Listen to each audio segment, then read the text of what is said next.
Hi, I'm Rachel. At Christmas dinner, my mother stood up, smiled gently, and declared I was no longer part of the family. I stayed silent. But what they didn't know was that I had brought a gift that would unravel their world. Because the real betrayal had been simmering for years, quiet, concealed, and tonight it would finally erupt. Before we dive in, tell me, what time are you reading this? And where are you from? Drop a comment below. I'd love to hear your story too. The afternoon sunlight filtered through the frost-covered windows of my modest apartment, casting everything in a muted, almost spectral gray. It was just past 3 p.m. when my phone vibrated on the counter. I wiped my hands on a dish towel and picked it up, expecting a mundane work email or perhaps an automated bank notification. Instead, there it was, a text from my mother, Evelyn. Christmas dinner, 6 p.m. Bring dessert if you like. No greeting, no warmth, not even a question mark. It read like a memo, not an invitation. I stared at the screen longer than needed, as if willing the words to soften into something kinder, something resembling affection, but they remained cold and piercing, cutting through my chest with surgical precision. A part of me, the part that had begun to believe I deserved better, whispered to delete it, ignore it, move forward. But old habits root deep. I found myself scrolling through memories of past Christmases, nights I'd poured my heart into decorating their house, wrapping gifts meticulously, baking pies from scratch, all while feeling like an outsider peering through frosted glass. Maybe this year will be different, I thought, foolish hope curling around my heart like mist. Without overthinking, I typed back, I'll be there. And just like that, I was bound again. The cold nipped through my coat as I pulled into their driveway at 6 sharp. The sky was a dark satin scattered with icy stars. Cars lined the street, a clear sign the house was full. From inside, I heard the soft hum of laughter, the clink of glasses, the familiar creak of floorboards under too many feet. I hesitated, one hand on the steering wheel, breathing in the quiet of my car. Then I stepped out, grabbing my homemade pecan pie from the passenger seat, the dessert, if you like, I'd stubbornly chosen to bring, and trudged up the walkway. The front door was ajar, festive music spilling out like forced cheer. No one greeted me. No one called out, "Merry Christmas, Rachel," like they did when we were younger and still pretending. I stepped inside, brushing snow off my boots and smoothing my hair. Not one head turned. Evelyn glanced up briefly from the kitchen, offered a strained smile that didn't reach her eyes, and returned to carving the roast. Sarah caught my gaze from across the room and flashed a grin so polished it could have starred in a dental ad. No one else bothered. The living room buzzed with conversation and laughter, none of it reaching me. I stood in my childhood home, yet I might as well have been invisible. I set the pie on the kitchen counter. No one offered help or even glanced at it. Quietly, I drifted to the edge of the gathering, perching awkwardly on the arm of a sofa. They'd managed without me just fine, it seemed. It was Lena's voice that snapped my attention back. Loud enough for half the house to hear, she cackled to someone. You know, it's been so much smoother organizing everything this year. No control freak meddling in every detail. I froze. A few low, cruel chuckles followed. The blood drained from my face, but I kept my posture relaxed, as if her words had sailed past me. Inside, though, the weight of it slammed into my ribs. That wasn't a casual remark. It was intentional. I hadn't just been overlooked in the preparations this year. I'd been deliberately excluded. My chest tightened as I watched Lena clink glasses with Sarah, the two of them giggling like schoolgirls pulling off a prank. Evelyn passed by, carrying a platter of ham, not sparing me a glance. I pressed my hands together, willing them not to tremble. In that moment, I understood. I wasn't invited tonight because they missed me. I was tolerated, like an old ghost they couldn't fully exorcise yet. I inhaled deeply, the scent of pine and roast beef clashing, thick and stifling. "Why do you keep trying?" the voice inside asked. "Why are you still here?" For years, I told myself that if I loved them harder, tried harder, gave more, they'd see me, they'd value me. Tonight, standing alone in a room full of people I once called family, I realized the harsh, simple truth. They didn't want me. Not really, not unless they needed something. And for the first time, the thought didn't crush me. It freed me. Still clutching my coat, I tried to smile, to pretend it didn't sting. I found an empty hook near the door and hung it carefully, as if the act of placing it just right could steady the unraveling inside. For a moment, I stood there, smoothing non-existent wrinkles from my dress, pretending I had somewhere to be, someone waiting for me beyond the door. The living room hummed with conversations that flowed around me like I was furniture, inoffensive, invisible. I moved toward the dining area, the scent of overcooked turkey and cinnamon candles clinging heavily to the air. The table was already half cleared, plates pushed aside, silverware abandoned mid-gesture.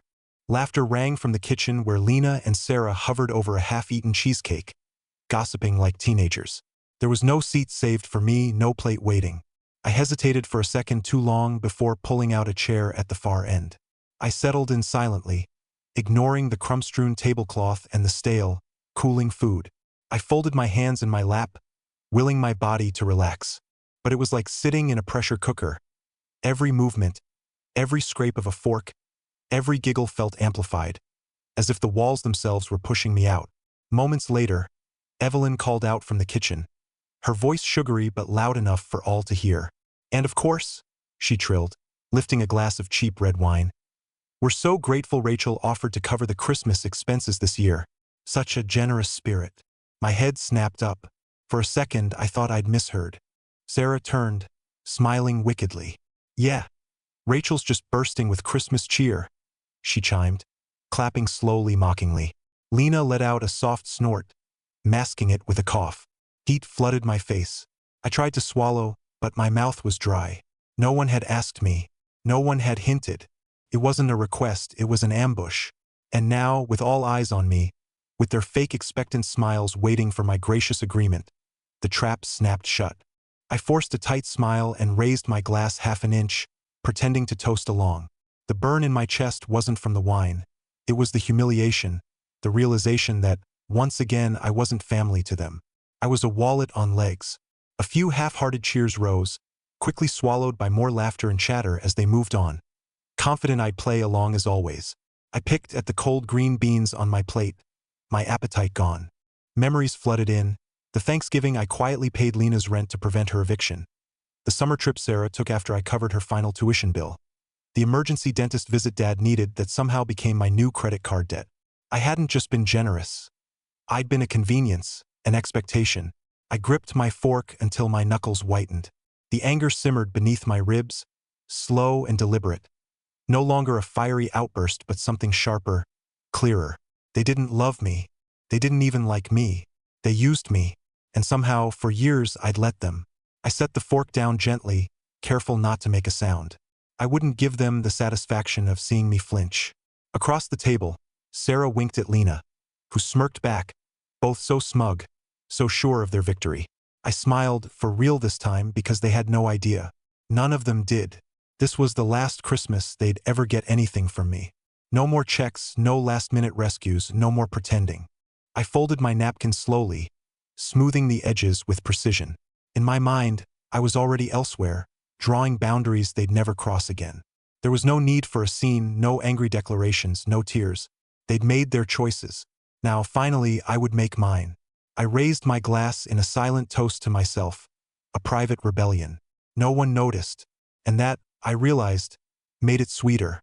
As the evening dragged on, filled with forced laughter and tired jokes, I stayed quiet, observing the people who had once been my entire world, but now felt like strangers leasing my past. The longer I sat, the lighter I felt, as if the invisible weights I'd carried my whole life were slipping off one by one. It wasn't just about the money, it never had been. It was about their expectation, their entitlement, that my life, my success, my sacrifices belonged to them. Not anymore. They thought they could shame me into silence, trap me with guilt. But guilt only works when you believe you owe someone something. Tonight, for the first time, I saw clearly. I owed them nothing. The glass in my hand grew heavier with each passing second. I set it down carefully, aligning it with my plate's edge, as if precision could mask the tremor crawling up my spine. The room buzzed with forced merriment, conversations spinning in the same worn ruts. I set my fork down, my appetite dead, my mind sharpening like a blade. The scrape of utensils against chipped plates filled the air, a hum beneath brittle laughter. A chorus of inside jokes floated from the kitchen. Laughter too loud, words too sharp, less about joy and more about exclusion. Evelyn was the first to strike. She dabbed her mouth with a napkin, then offered a syrupy smile to no one in particular. Some people just don't grasp what sacrifice really means, she said, letting the words linger like a challenge. She didn't look at me, but she didn't need to. Everyone knew who she meant. A ripple of knowing chuckles passed through the group. Lena leaned closer to Sarah, whispering something that made them snicker behind their wine glasses.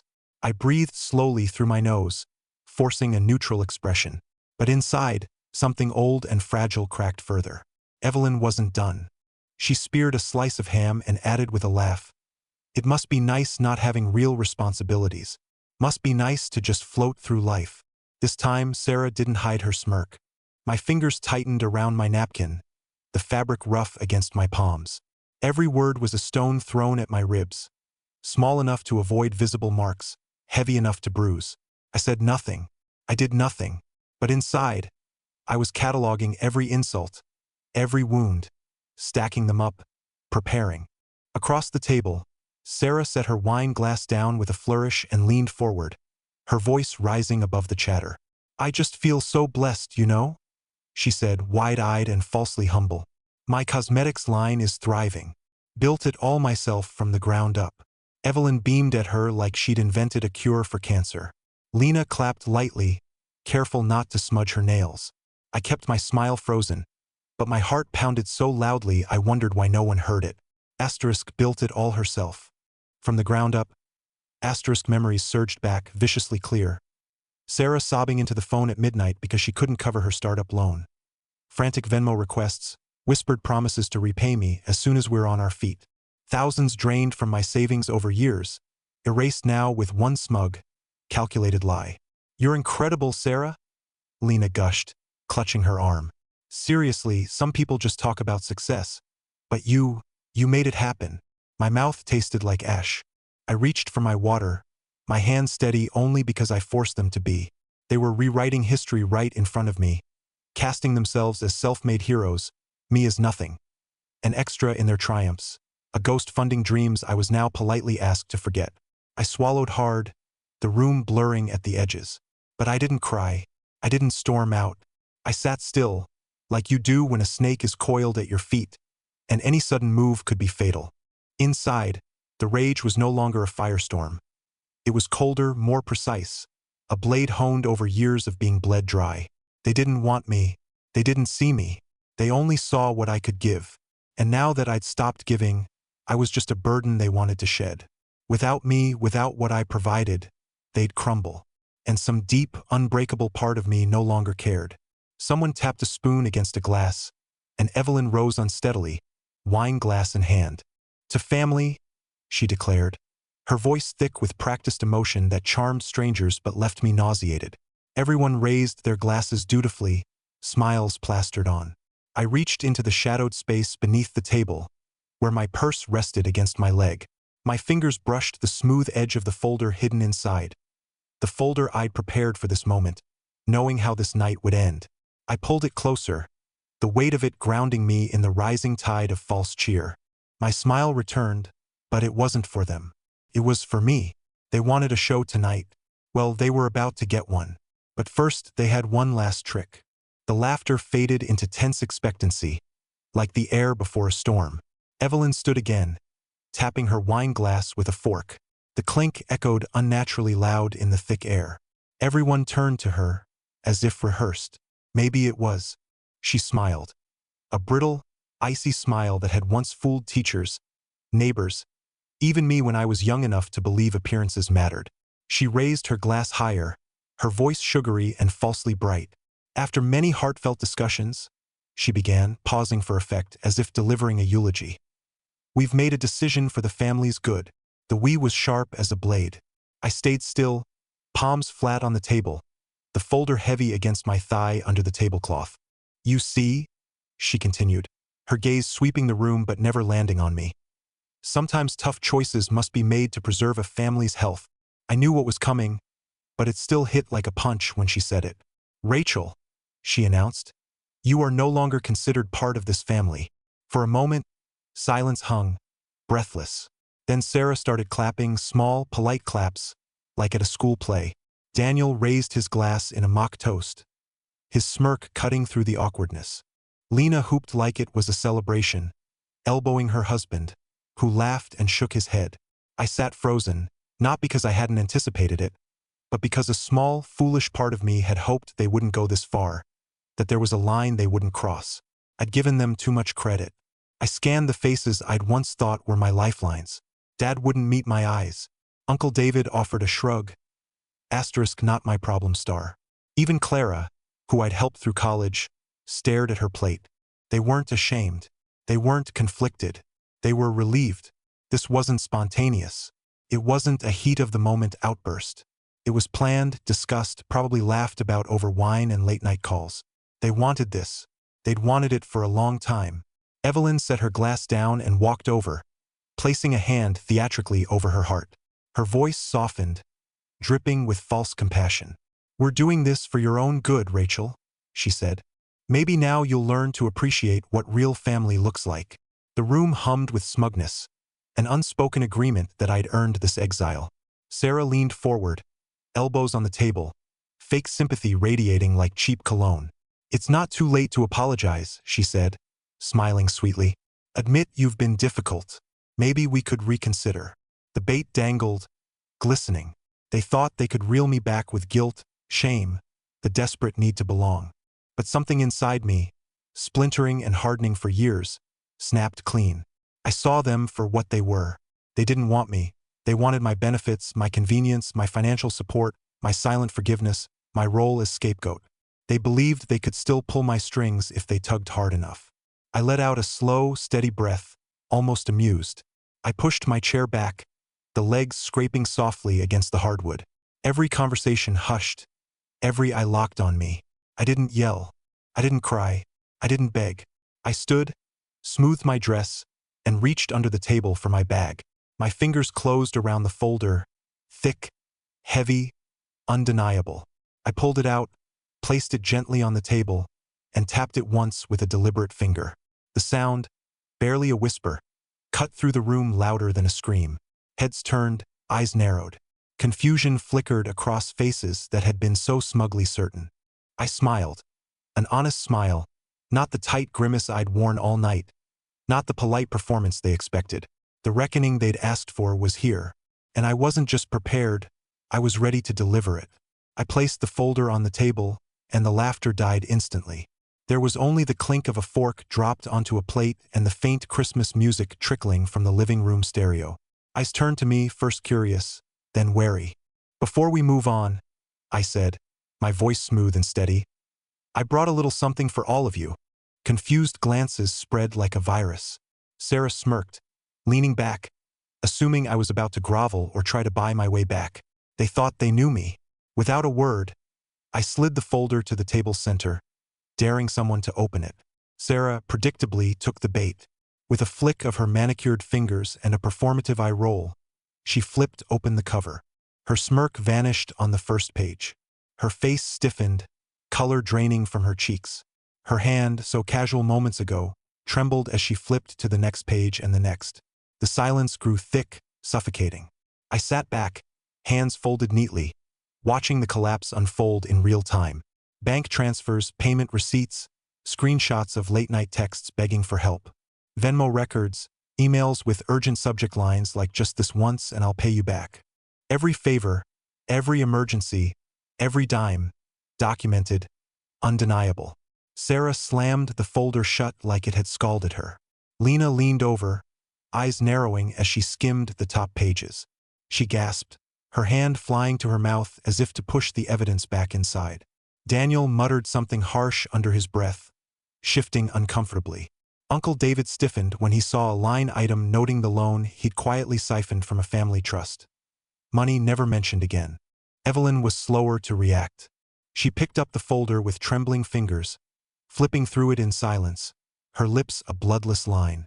"This is twisted," she said finally, her voice brittle, fake outrage bubbling up. "You're making it look worse than it was." I tilted my head, offering a faint smile. "I didn't write anything that wasn't true," I said calmly. "I just collected what you freely gave." A ripple of tension skittered through the room. No one spoke. No one defended her. They didn't dare, they knew. They'd always known. I didn't need to yell or accuse. The truth was louder than their lies. As I watched them squirm, Sarah frantically smoothing her hair, Lena darting glances for someone to blame, Daniel gripping the table's edge like it might collapse, I felt nothing. No pity, no regret, no longing to fix what was long broken. For once, I didn't have to explain myself, justify my anger, or soften my truth to protect their fragile egos. Their carefully curated family image was cracking, with no way to piece it back together. Evelyn shoved the folder back toward me, as if she could reject its contents. "You're bitter," she hissed. "You're trying to destroy this family." I leaned in slightly, my words soft, lethal. "This family destroyed itself," I said. "I just stopped cleaning up the mess." They stared, stunned into silence. Not a single apology, just the reflex to paint me as the villain when their ugliness was exposed. I stood slowly, gathering my bag.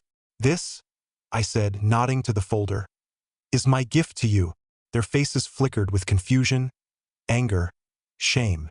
"Everything you've ever taken," I continued, "laid out in black and white. No excuses, no edits, just the truth." The silence was suffocating, heavy enough to crush their fragile pretenses. And still, no one stopped me. Good, because if they thought that was the worst, they hadn't seen anything yet. The second half of the folder hit harder.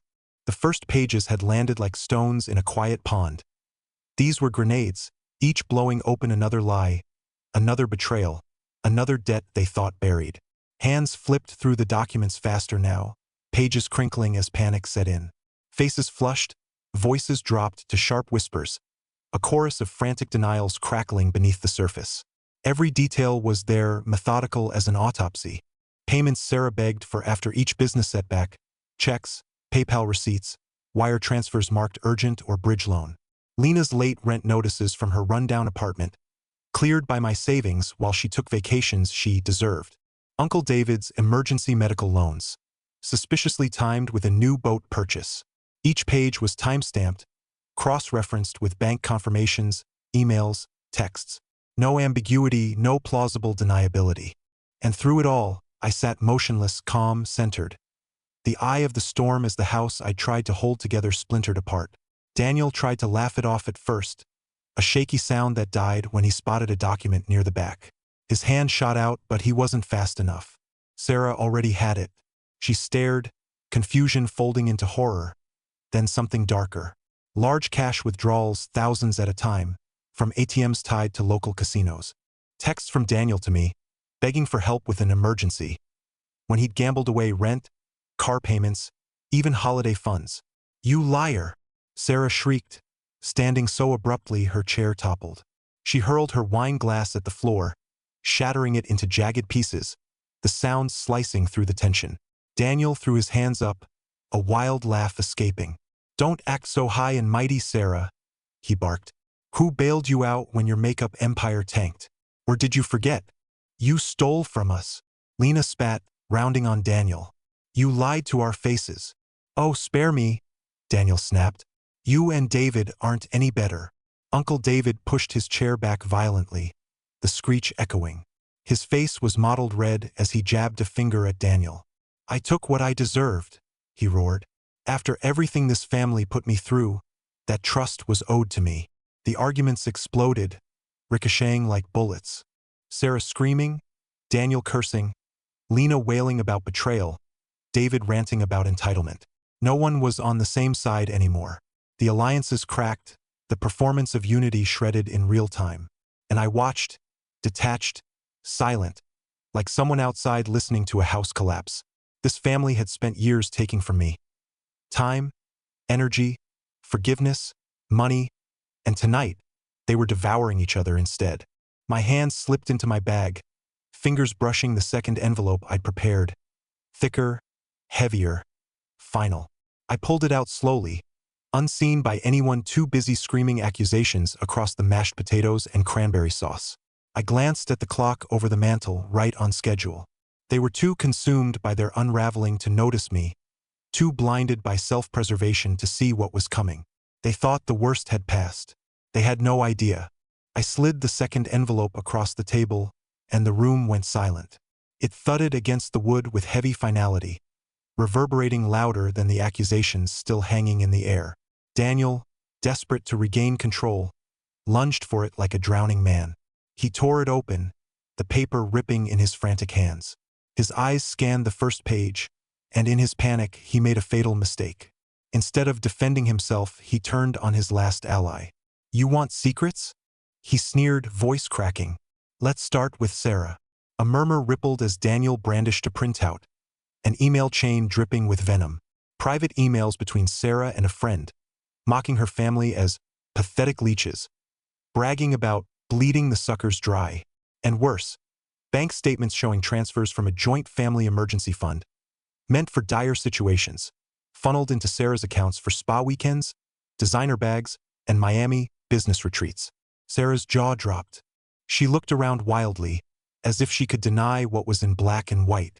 "You're ruining everything," she shrieked at Daniel, knocking over her chair as she lunged across the table.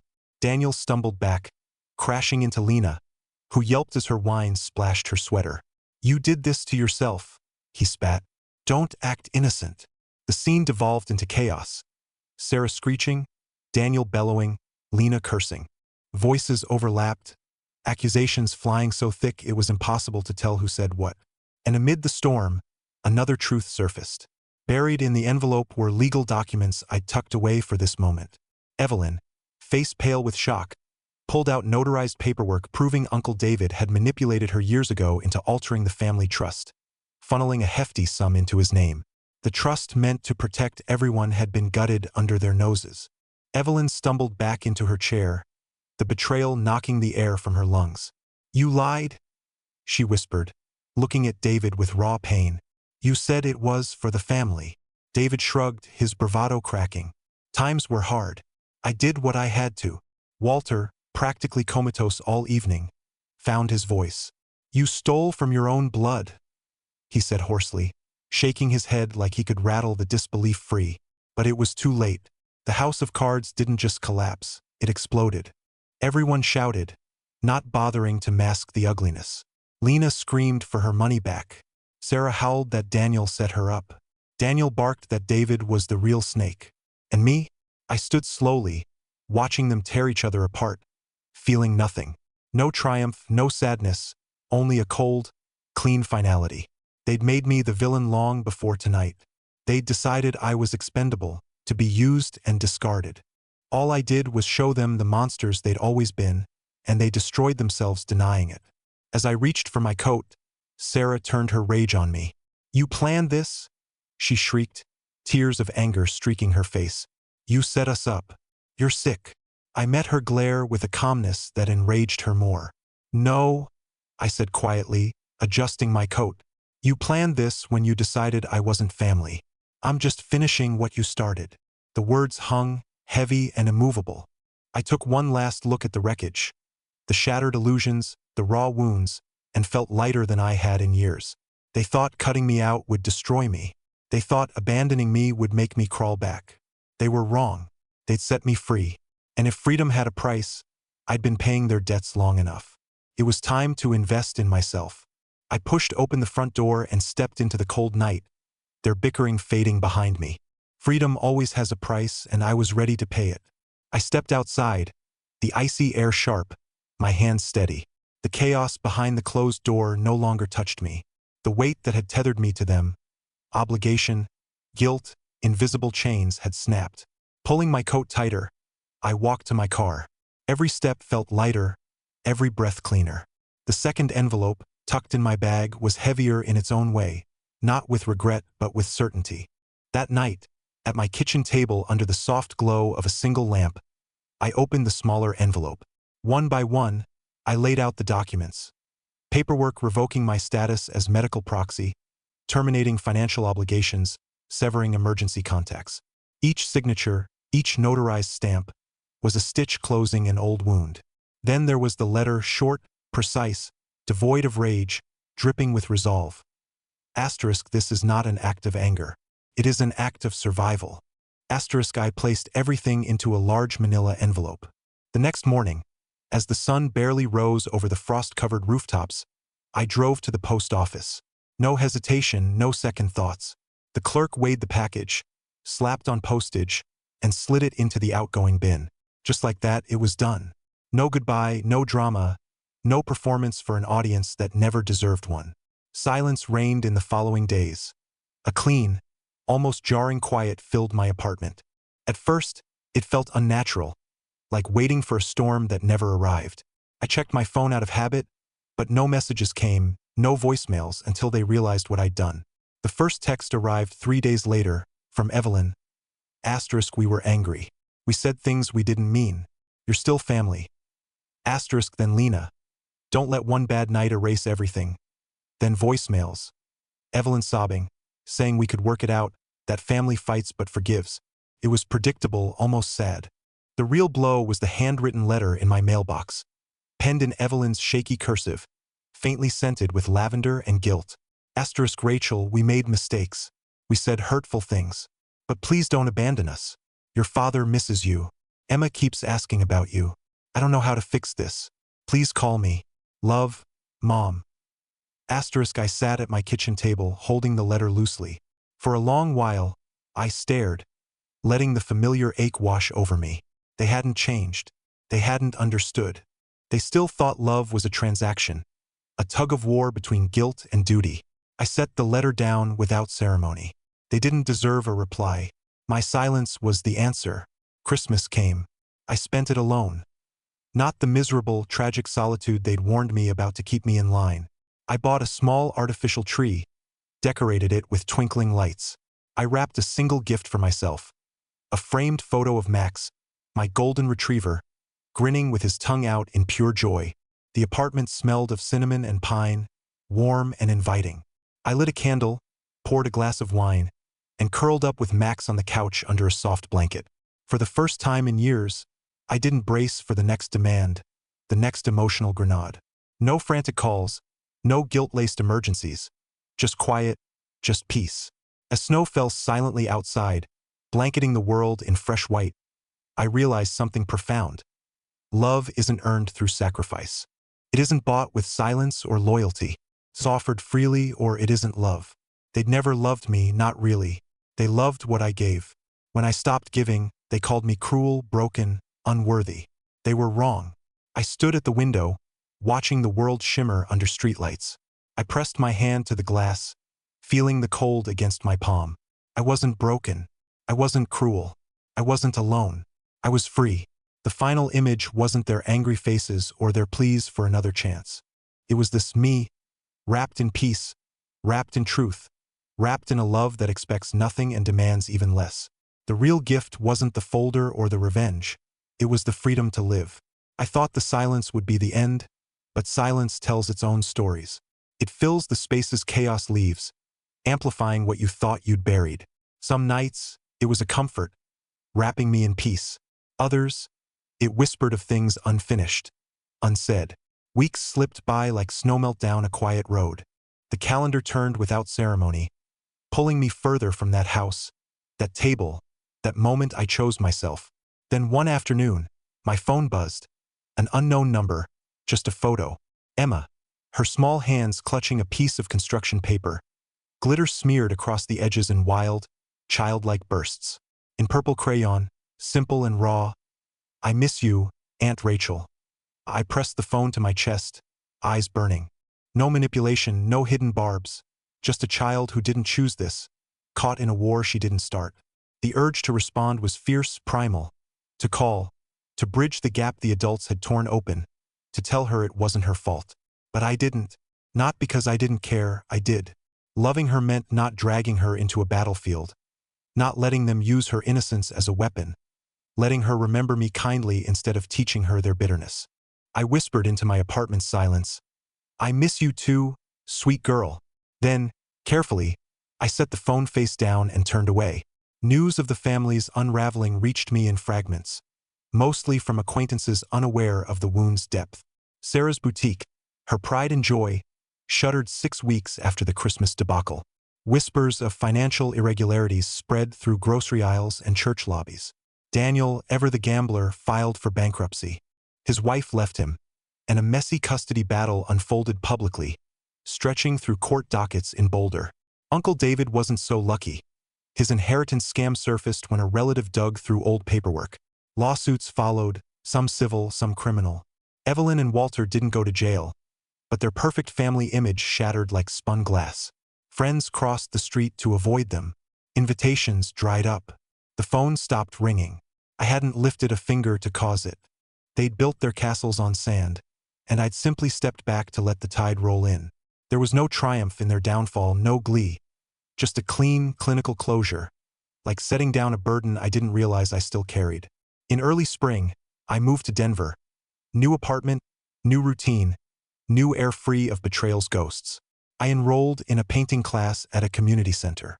My skills hovered between enthusiastic toddler and accidental abstract, but it wasn't about mastery. It was about creating something messy, real, mine.